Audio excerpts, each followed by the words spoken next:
Good Wednesday morning, Market Chameleons and everyone joining for the first time. Thanks for coming by and checking out the Market Chameleon pre-market show with this man, Dimitri Pargamonic. How you doing, D? Good morning, Will. How are you? Great. You want to start with the disclaimer? Yep. Good morning, everyone. Before we get started, keep in mind, Will and I and Market Chameleon, we're not a registered investment advisor. We're not a broker dealer. We're not telling you what to do or just sharing ideas. If you need advice, call your registered investment advisor, call your broker. That's what they're there for. And let me share my screen.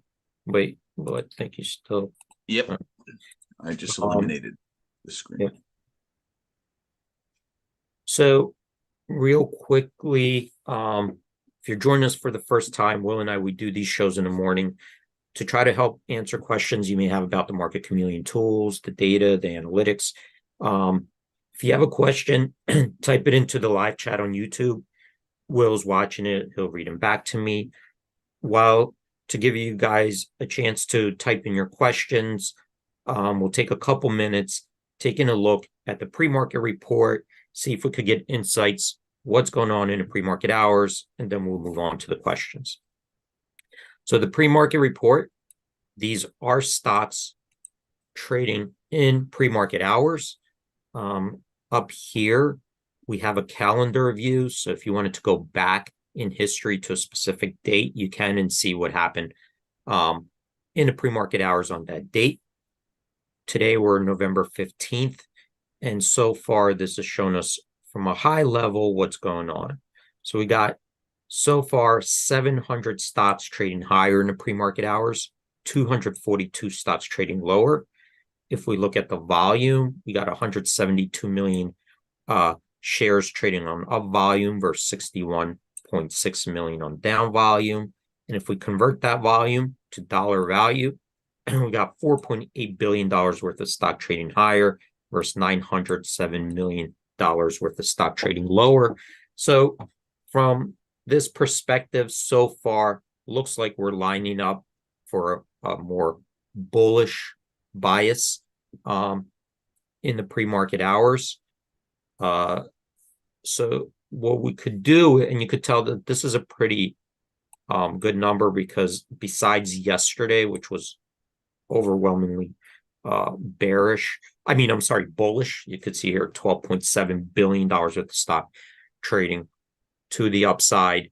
4.8 billion is a pretty good number as well, from what we see, going back in history.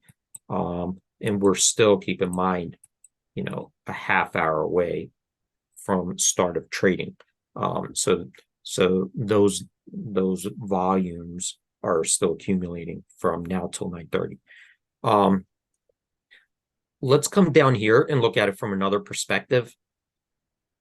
We have three lists. We have a list of our most active stocks, list of our biggest percentage gainers in the pre-market hours, and our list of biggest percentage decliners. We see we got 117 stocks that made our biggest percentage gainers list and 36 on our biggest percentage decliners. So from this perspective, looks like it also indicates a more bullish sentiment in pre-market trading. All right. And to make this list, of course, this is our biggest percentage gainers, biggest percentage decliners. The stocks need to meet certain thresholds with volume, percentage change, liquidity. However, if we look at the list, we do have small cap stocks in there, ETFs, leverage products. It could be any security listed on a major U.S. exchange. And to narrow down this list, we could use the filters here above. If you have a watch list, you can filter by your watch list.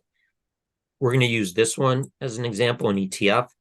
When you click on it, you get a drop-down menu to select from. Let's choose this SPY ETF, which is the S&P 500 ETF. And you could see here, we got 8 stocks that made our biggest percentage gainers list, 2 on our biggest percentage decliners. So that also indicates a more bullish bias in pre-market trading. The big one there, I see Target up 14% in the pre-market hours. on 2 million shares. And that little E over here, that's indicating that they've reported earnings. So if you hover over it, it tells you they reported earnings, and that one was today before the market opened. Sometimes you could have one that reported earnings. Let me see. They're all before the market. If it reported earnings yesterday after the market closed, you'll still get that indicator that it's trading and there's recent earnings announcement. Also, if you have questions, I guess I'll take them now. Nothing's popped up, but Rob did mention that the PPI came out this morning and it declined the most, I think, since 2020. So another reason people, I guess, are piling into the market. Yeah. So right now, right after the CPI, we had that big move yesterday, and leading up to it, we've really had a good run up as well. So yeah, now everybody's positioning, I think. Certainly the money is coming into the market. It's coming in, yeah, pretty strongly. And it was the Russell was the interesting move. I don't know if it was up 4% yesterday, but it was Russell up, really. Yeah, so let's take a look at the Russell. So this is the Russell. Geez, 5.5%. Up 5.5%. Let's just take a look at it, how that compares to historicals. So I'm going to go under here, under IWM, under tools. I'm going to hit events. So under events, we could drop it down and see the largest one-day gains. So it's going to look back at the 12 largest one-day gains, I think, in the last 3 years. And we could see here yesterday 5.5%, right? So, here's June 2nd, it was up 3.6%. November 10th, 2022, up 6.2%. So even if we looked at the largest last 12, I think going back 3 years, you could see that on average, the gains were 3.8%. So this is definitely on the highs, above the average, 5.5. Let me just see the range here. The median moved 3.5 and this is the high range, 6.2, 3.1. So you could see where it was within the historical high low on the upside, but definitely near the higher range, right? And we could see, if we click on that, we could see how it traded from the open to the high to the low of the day, and the drift from the opening gap. So you could see here, all those large moves started out with an opening gap up and then just continued to rally to the end of the day. AD, when you look out the next column over where it says after event dates and you go out 2 weeks, is that up enough? Like if you look at the last one on June 23rd, that was a big move. Is that plus another 2.4%, or is that where the stock, where the right? So no, that's a good question. So what this has shown is, well, how did the after IWM, right, had a large move like this to the upside, right? So let's say, yesterday we had a 5.5% move to the upside. Well, the question is, okay, what does it do going forward, right, from that point? So now that it moved up, from that point, where does it go going forward historically, right? Does it tend to hold on to those gains? Does it add to those gains? Does it retreat a little bit? Does it give it back? So how does it tend to behave, the following day, the next week, the 2 weeks? Is that big move, large move, a indicator for further, moves going forward? What tends to happen? Because, obviously it's an unusual, this is an unusual big move. For one day, 5.5% in the Russell 2000 is a big move, right? It's not a single stock. You're talking about an entire index that moved up 5.5%. So what does that usually mean, after that happens from a historical perspective? We don't know going forward, obviously, but from a historical perspective, what did that mean? So we could come down here, and this table kind of shows us, okay, at each of these observations historically, right? So right now, we don't know going forward. So these are blank because we have no idea what the stock will do today. These are still unknown, obviously, because it didn't happen. But the ones that did happen, we could take a look back in history and see, well, what tended to happen afterwards. So for example, the last time, June 2nd, 2023, this was, this summer, IWM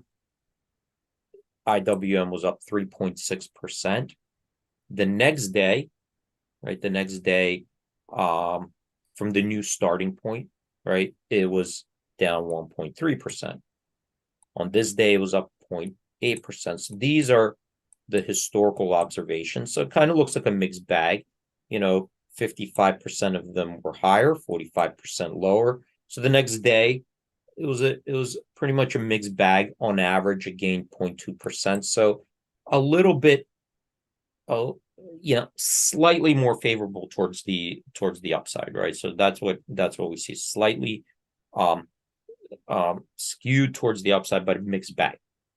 So that's from the historical perspective. Even the next day, for 2-day hold, right? Same thing here. 3-day mixed bag, a little bit down on average. So really, next 2 weeks going out, after about 2 weeks, we do see that it then continued to add in a 2-week period. 73% of the time, it was higher 2 weeks later. In between, looks like it was neither here or there. A little, maybe slightly towards the positive side. Again, this is from a historical perspective. You also have to keep in mind what's going on today. Is it different? What are the headline news? What are we reacting to? So all that you still have to take into consideration the differences in the current environment that didn't happen before. So whatever it is, with PPI or whatever the Fed is saying and so forth. And here, one thing that I'm just noticing is that, we're in November. So that you can see here, some of these are November, these are in October, September, and November tends to be just a stronger period, right? Here, I think we have one other observation. November, I'm just trying to eyeball it. So it does tend to be a stronger calendar period in general. So we might also be seeing that, like, it's at least to the upside. Well, here we can take a look. Let's go to seasonality. So this is IWM, and these are calendar months, and the performance going back in years, right? Performance of each calendar month in the IWM. So this is going back 10 years. So we could see here in November, this is November. So this is what we're already up 8.5%. You could see 90% of the historical observations show that the November calendar month in the Russell IWM have been positive, with 9%. So almost 10%. So you could see here, there was one instance out of the last 10 years were down. Almost all of them were up for an average gain of 4.7%, which if you just scan with your eyes, right, looks to be from a seasonality standpoint, the strongest period, right? We're kind of in the strongest historical seasonal period as well. And if we look at even 8.5%, which is a pretty good month so far, we're still like halfway. We've seen what in 2020 was up 18%. In 2016, we're up 11%. So we've seen higher. The median return right in the middle is 3.3, the average 4.7. So we're still, we're already above the average. We're definitely above the average, above the median. If we just took the absolute move up or down, 5.5%. But you could see here the max move, 18.2. So we're still in between the max high, low, but it's so far, it's shown up as already a really good month. And we did have three down months though, right before that. But that's so far in IWM. From a seasonality perspective and just from a 1-day move, we saw just yesterday's alone, 1-day move was pretty strong move in the Russell.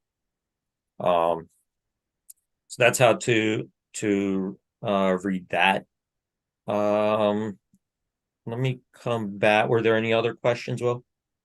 None from that, D. No. Okay. No other questions actually have popped in. So okay. Well, if there are no questions, well, I might just stop it there today. all right. How do we see if just while you're on that IWM, I was actually playing around with Market Chameleon myself. Can you show how IWM has performed recently to SPY? Yeah. So if we go to the stock chart over here. So right now I'm on the IWM stock chart, but let's expand it. This is 1 day. I'm going to expand it to, let's say, 1 year. So this is the 1 year stock chart. And if we wanted to just compare it to SPY, S&P 500, click it, and this converts from 1 year ago, the percentage move, right, for IWM versus SPY. So you could see here, IWM is in blue, SPY is in red. So you could see that SPY has been definitely, outperforming the Russell. The Russell's still down from a year ago. S&P 500, SPY is up. Most of that divergence is happening because I think that the Magnificent Seven. The Magnificent Seven, right? So, yeah, so right. everything in the the SPY, even with other things going down, the Magnificent Seven just has been going up. I think as soon as people started looking at that AI, they've been really pouring money into those stocks. Nvidia, Meta, Google, Amazon, Microsoft, all those. I don't know if I got all of them. Tesla, whatever. So, well, basically, I mean, at the end of the day, it's every stock in the tech space has been working on. I know stocks, not companies we use, smaller companies even have AI. They say they have AI, right? And they've been working on AI to help their customers. Yeah. And I mean, look at AI. It's at the end of the day, it's a computer program. It's an algorithm, right? So, that's running. So yes, we've had, you know, I think that the technology and the internet, and you could say, is in a way AI, because it's an algorithm running stuff, right? It's an algorithm, it's computer, it's and there are features within it, you know, that are also certain self-correcting, or reporting, and you have metrics in there, you know, and I'm sure that even their AI, the open AI, is is there are people behind it monitoring, right? Like, so an open AI is just like, it didn't, come out from space. There are people out there looking, watching it, and fixing it and tweaking it, and have all sorts of metrics that they're using and improving their models, because open AI itself, it's using mathematical models, the language learning models, right? To run it. So it's definitely an amazing technology. Um, but yes, you're in a way, you know, most programs, they even on the internet, have certain features in them already, um, that are um, similar to what the large learning models are. Yeah, perfect. Michael McCrae just asked, now that you've the charts up, are there any plans to have charts displayed in candlestick format and or bar charts? For him, that's how he interprets. He finds line charts harder to read. So that's his question. Yeah. So as far as just like stock prices go, like this, our our platform itself is not a charting. It's not like really a charting platform, because there are many charting platforms out there that just chart prices. We're more,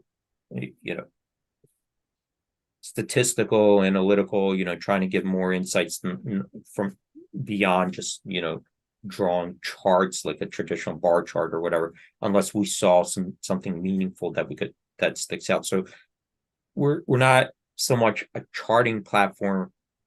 And the reason behind it is that if there are charting platforms out there that already exist, that are free to access, and there's plenty of them out there, then for us to recreate one is just not a smart, useful way of using our resources, because you already could get them, right? So then our purpose is to try to get data and analyze it and show it and display it in a different way, where you could get different insights into the actual data. And we find that, yeah, well, then you also have to manage the data in that new format. It's expensive. And we're really a bootstrapped organization. So yeah, and there's so many different charting softwares out there that essentially do the same thing. Some of them have like different features, moving things around, but we're not really competing on the charting of just prices alone. We try to give more meaningful insights. So we would go into and start parsing the trade tape, the conditions, the unique things that we see happening under the surface, right? So when you're looking at this chart alone, you're just looking at something that, and it's interesting, yeah, to see how they perform versus each other. But again, this chart that we're looking at, you could get anywhere from your broker. You could go on Yahoo Finance or whatever, or what is that other charting? Trading View, right? They already do all that.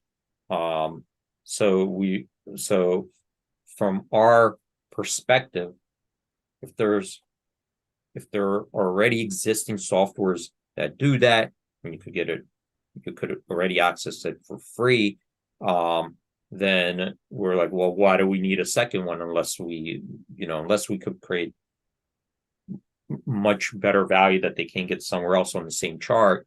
We look and analyze it from other perspectives that other people are not doing. Hey, D? Yeah. We did have Robert's asking, how do you change the color of the lines on the chart? He says, my IWM is yellow. I'm assuming if you type in another symbol, does it come up another color? Yeah, this is, I don't think we, here. There's no way to pick the color. It's just number. It's usually typically number of symbols. I'm sure if you type in one more symbol, the color will probably come up yellow. Yeah, and that's just controlled by the software that does it. It's not like you have an option to choose it. The reason the software gives it a different color so you could distinguish it, right? So you have the symbol, so you could see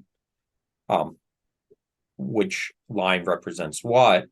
But this happens in the background, so there's no feature to pop it up and change. I would think it usually goes first one's blue, second one's red, third one's yellow, but maybe but it could maybe not that work that way. Right. Sure.